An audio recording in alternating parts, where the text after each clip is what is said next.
Assalamualaikum warahmatullahi wabarakatuh. Seluruh mahasiswa, pada kesempatan kali ini saya akan menjelaskan tentang perdagangan luar negeri ekspor impor. Di mana perdagangan luar negeri ekspor impor ini memegang peranan yang sangat penting, terutama di era globalisasi saat ini. Tidak ada satu negara yang hanya berdiri sendiri ya untuk memenuhi kebutuhan negaranya, tapi harus melalui yang namanya sistem perdagangan, karena tidak ada satu negara yang bisa mencukupi seluruh kebutuhan atau keperluan dari warga negaranya. Pasti ada di suatu negara ada yang memiliki kekurangan terhadap satu produk tertentu dan mereka perlu negara lain yang mungkin memiliki atau memproduksi produk tersebut, sehingga terjadilah proses tukar-menukar atau tukar-menukar produk atau jual beli produk yang dinamakan dengan nama perdagangan internasional atau perdagangan luar negeri yang bentuknya bisa ekspor atau impor. Nah, definisi perdagangan internasional itu sendiri apa sih? Perdagangan internasional ini perdagangan yang dilakukan oleh satu penduduk di suatu negara dengan penduduk di negara lain. Nah, perdagangan ini dilakukan atas kesepakatan bersama dari kedua belah pihak. Jadi kedua belah pihak memang sudah sepakat untuk melakukan transaksi jual dan beli. Nah, disinilah terjadi yang namanya perdagangan internasional. Nah, apa sih yang menyebabkan perdagangan internasional itu ternyata memang tidaklah mudah, teman-teman ya, atau bisa kita bilang perdagangan internasional ini memang kompleks. Apa sih yang menyebabkan perdagangan internasional itu kok sepertinya agak kompleks dan agak rumit ya untuk dilaksanakan ya? Pertama, karena pembeli dan penjual ini memang terpisah oleh negaranya berbeda ya, sehingga ada batas-batas kenegaraan di sana. Lalu yang kedua, kemudian barang yang akan dikirim, baik itu prosesnya ekspor atau impor, itu pasti harus melalui pabean ya. Nah, pabean ini nanti akan dicek barang yang kita ekspor atau kita impor itu harus punya berbagai macam izin ya, agar bisa lolos dikirim ke negara lain. Begitu pula kalau kita misalnya membeli produk dari luar negeri, itu pun harus ada izinnya ya, supaya produk tersebut bisa masuk ke dalam negeri. Lalu kemudian juga ada pajaknya dan sebagainya ya. Lalu yang membuat lagi agak sedikit kompleks di perdagangan internasional ini adanya berbagai perbedaannya, ada perbedaan bahasa, perbedaan mata uang ya, misalnya kita mau transaksi dengan misalnya dengan Jepang. Nah, Jepang mata uangnya yen, ya kita mata uangnya rupiah. Nah, itu aja udah beda. Nanti biasanya harus disepakati dulu mau pakai mata uang apa ya, apa kamu pakai rupiah atau kamu pakai yen ya, ataukah mau diambil jalan tengah pakai US dollar. Nah, itu harus disepakati dulu. Lalu kemudian juga ada hukum perdagangan yang berbeda ya. Ini harus dipatuhi oleh kedua belah pihak agar apa? Kalau kedua belah pihak harus paham ya aturan-aturan kalau mereka ingin melakukan perdagangan internasional. Kalau tidak ya kemungkinan perdagangan tersebut akan sulit untuk terrealisasi.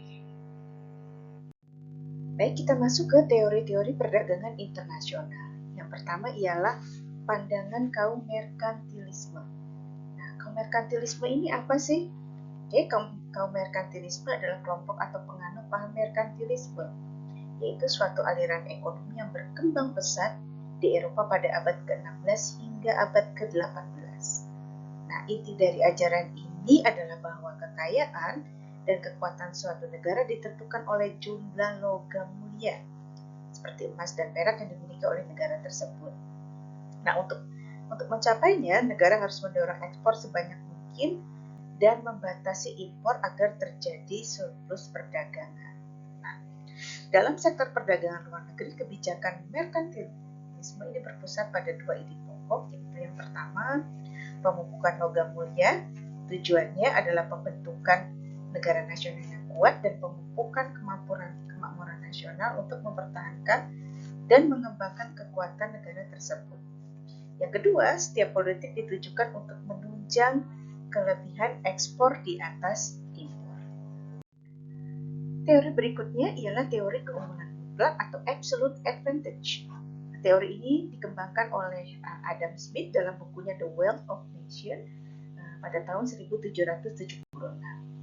Teori ini menjelaskan bahwa suatu negara sebaiknya mengkhususkan diri dalam memproduksi barang atau jasa yang dihasilkan lebih efisien, biaya lebih rendah atau produktivitasnya lebih tinggi dibandingkan negara lain.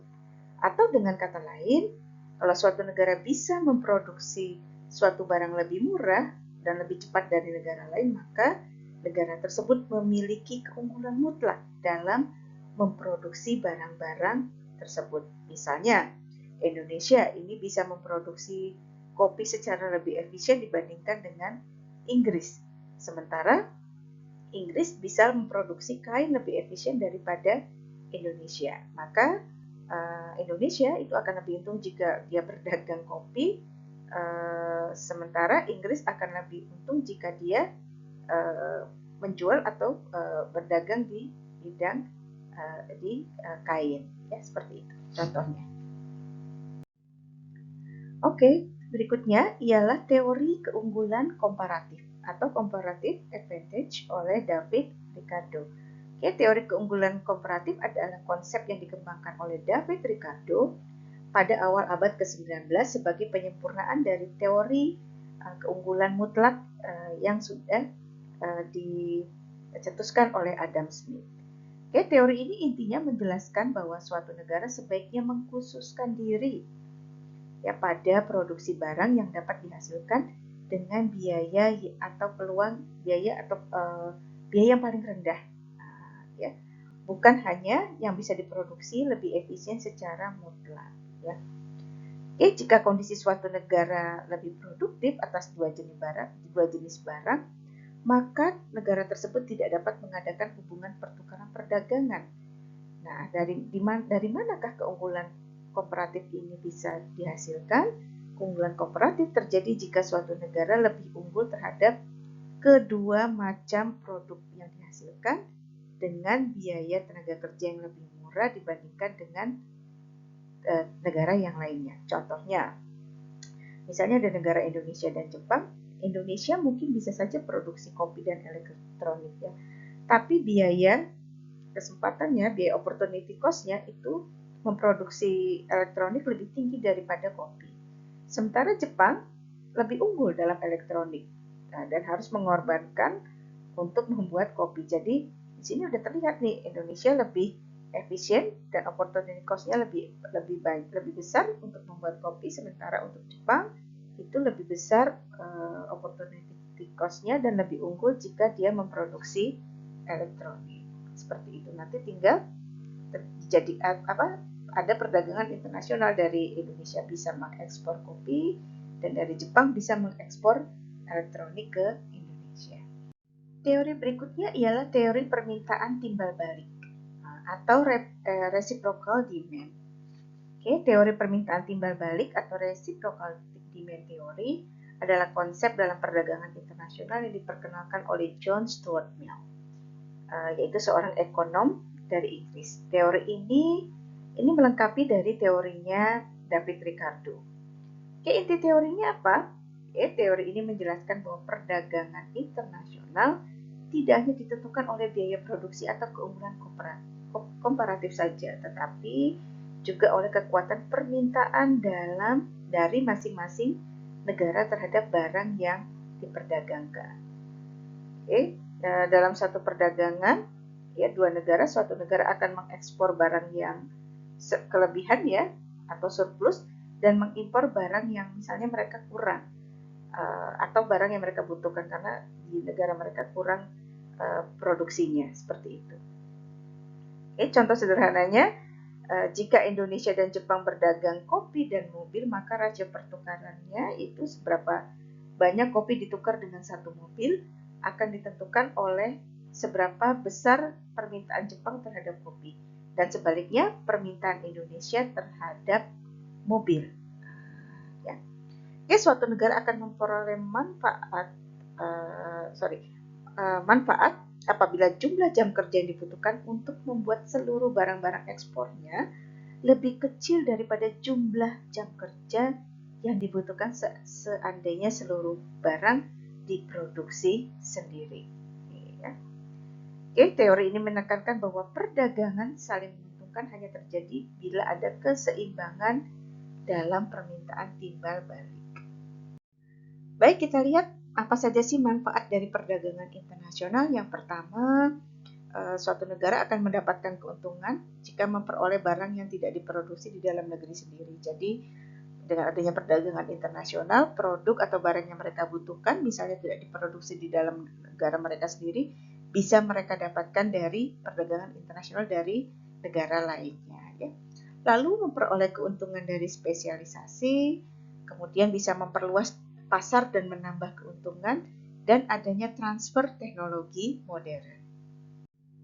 Baik, kali ini kita akan membahas tentang ekspor. Ya, ekspor itu apa? Ekspor itu perdagangan dengan cara mengeluarkan barang dari dalam keluar wilayah pabean Indonesia. Ya. Nah, tapi proses ekspor ini punya beberapa ketentuan dan syarat-syarat. Apa saja sih syarat-syaratnya?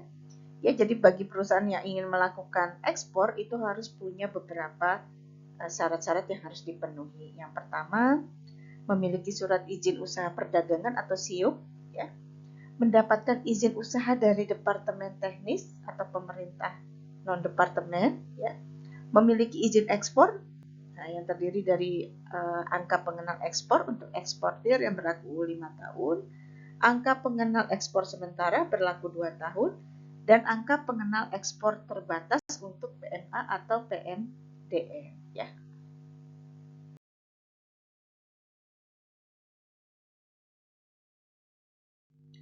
Baik, sedangkan untuk bidang impor kebalikannya, impor itu ialah kita mendatangkan produk atau barang dari luar negeri ke wilayah pabean Indonesia.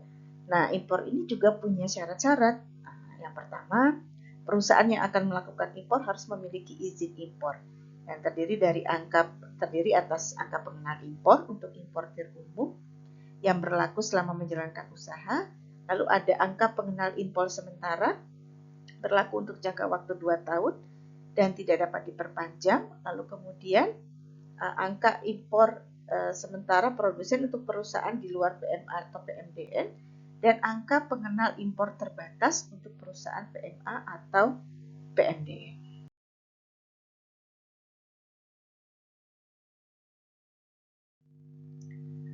Oke, jenis-jenis perdagangan internasional atau ekspor, ini ada ekspor biasa. Ya. Ekspor biasa ini pengiriman barang ke luar negeri sesuai dengan peraturan berlaku. Yang ditujukan kepada pemberi di luar negeri menggunakan LC dengan ketentuan devisa. LC itu apa sih? LC ini adalah letter of credit. Nah, LC ini adalah sebuah dokumen yang diterbitkan oleh bank atas permintaan pembeli atau importir yang menjamin pembayaran kepada penjual atau eksportir selama penjual dapat memenuhi syarat-syarat tertentu yang tercantum dalam dokumen tersebut.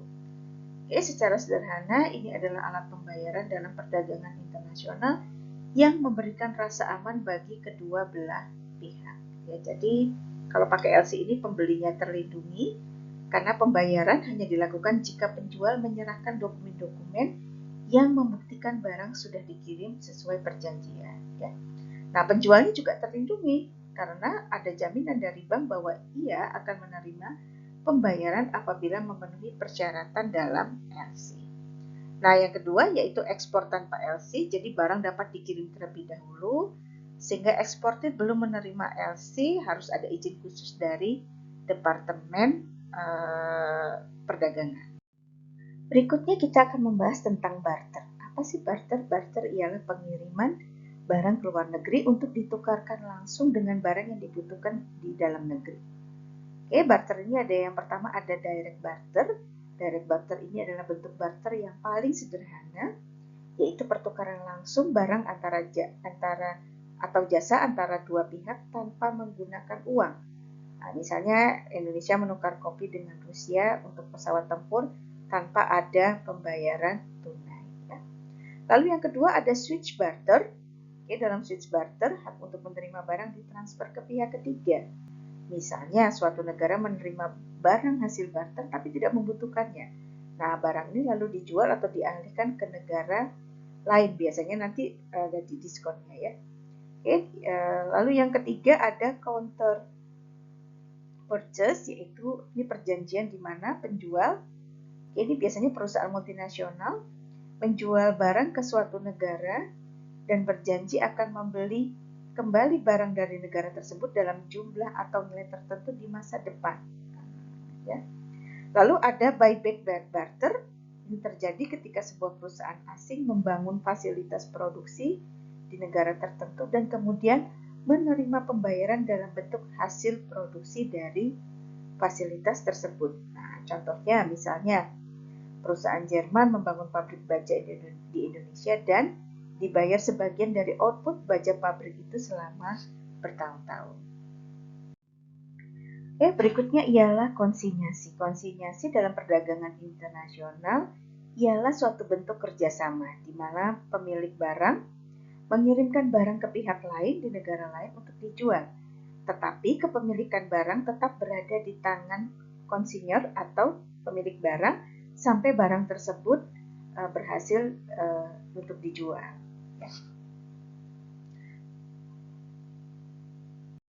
Ya. Berikutnya ialah package deal. Package deal ialah perjanjian yang menetapkan jumlah tertentu dari barang yang akan diekspor ke negara tersebut. Dan sebaliknya, dari negara itu akan mengimpor sejumlah barang tertentu yang dihasilkan negara tersebut. Berikutnya ada penyeludupan atau smuggling. Penyeludupan adalah kegiatan memasukkan atau mengeluarkan barang dari suatu negara secara tidak sah. Biasanya dengan cara menghindari peraturan bea cukai, pajak, atau larangan impor atau ekspor. Nah, tujuannya ini bisa macam-macam, bisa cari keuntungan, bisa untuk menghindari tarif, atau menyelundupkan barang-barang yang terlarang. Nah, seperti itu. Dalam konteks perdagangan internasional, border crossing itu merujuk pada proses keluar masuknya barang dagangan dari satu negara ke negara lain melalui titik perbatasan resmi seperti pelabuhan laut, bandara, atau pos lintas batas darat. Ya. Nah, beberapa aspek penting dari border crossing dalam perdagangan ialah ada prosedur bea cukai, lalu kemudian barang nanti harus diperiksa dulu oleh otoritas kepabeanan, lalu ada dokumen perdagangannya, ya invoice, packing listnya, surat izinnya, dan sebagainya. Lalu ada pengenaan tarif pajak dan ada standar dan regulasi teknisnya. Proses border crossing ini sangat krusial karena menjadi titik kendali ya bagi negara dalam mengelola arus barang legal dan mencegah terjadinya penyeludupan atau smuggling. Di sini kita lihat siapa saja sih yang mendukung, pihak-pihak mana saja ya yang mendukung perdagangan internasional. Yang pertama ada Badan Usaha Transportasi, di sini yaitu jasa pengangkutan. Ini tugasnya pengumpulan muatan, penyelenggaraan pengepakan, dan membukukan muatan.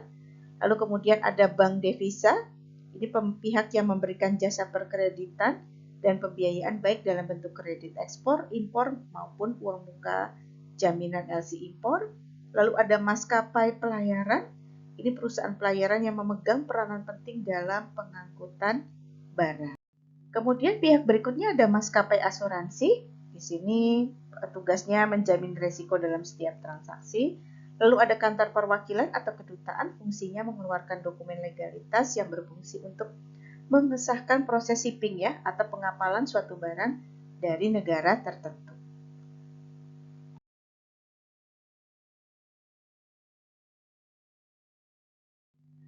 Implementasi ekspor-impor ini juga tidak lepas dari berbagai permasalahannya ya, baik dari faktor eksternal maupun faktor internal. Dari faktor eksternal di sini kepercayaan antar eksportir dan importir. Ini ada kadang kalau kurangnya kepercayaan ini bisa sedikit menghambat dalam transaksi ekspor impor ya. Lalu adanya sistem kuota. dan kondisi hubungan perdagangan dengan negara lain. Kalau hubungan perdagangannya itu baik, itu umumnya akan memperlancar proses ekspor dan impor. Sebaliknya, jika hubungan antara antara dua negara ini tidak baik, maka akan menimbulkan kesulitan bagi pihak yang akan melakukan ekspor dan impor. Lalu berikutnya ialah keterkaitan dalam keanggotaan organisasi internasional. Misalnya tergabung dalam organisasi negara tertentu, misalnya OPEC, ya, misalnya OKI dan sebagainya. Ya, itu biasanya proses ekspor impornya akan lebih mudah. Ya, tapi kalau mereka tidak tergabung, itu biasanya kemungkinan akan sedikit sulit dalam proses ekspor impornya. Ya. Lalu kurangnya pemahaman akan tersedianya kemudahan-kemudahan internasional, padahal banyak sekali mungkin fasilitas-fasilitas yang bisa mempermudah ekspor dan impor, tapi terkadang eksportir dan importir tidak memahami adanya kemudahan-kemudahan, fasilitas kemudahan tersebut. Ya. Oke, dari faktor internal ini yang pertama ada persiapan teknis. Terkadang persiapannya untuk ekspor dan impor ini kurang matang, ya, persiapannya kurang sehingga eksekusinya berantakan ya dalam proses ekspor impornya. Lalu kemampuan dan pemahaman transaksi luar negeri. Nah, ini juga menjadi masalah yang krusial. Jadi banyak perusahaan-perusahaan di Indonesia ya itu masih kurang memahami bagaimana sih caranya melakukan transaksi dengan pihak luar negeri ya. Mereka bingung nih cara impor, cara ekspor gimana, aturannya bagaimana ya. Nanti pakai mata uang apa ya.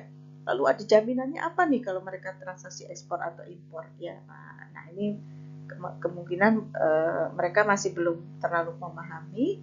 Lalu masalah pembiayaan, nah ini juga jadi masalah ya, dan ekspor impor ini biasanya kemungkinan akan ada pengenaan sedikit banyak biaya ya. Lalu kurang sempurnanya mempersiapkan barang. Oke, ini juga sehingga terkadang kalau kita di sini prepare-nya mungkin packingnya kurang bagus ya, atau mungkin dokumen-dokumen yang diperlukan untuk supaya barang tersebut lolos di luar negeri itu tidak dilengkapi dengan baik ya, sehingga gagallah terjadinya ekspor dan impor tersebut atau barangnya nanti tertahan di pabean ya. Lalu yang terakhir ialah kebijaksanaan dalam pelaksanaan ekspor dan impor tadi ya. Kebijaksanaannya seperti apa?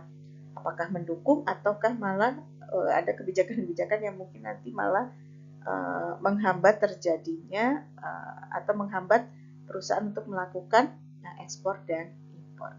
Oke, itu saja penjelasan saya untuk perdagangan internasional. Mudah-mudahan bermanfaat dan dapat dimengerti oleh seluruh mahasiswa. Sekian, wassalamualaikum warahmatullahi wabarakatuh.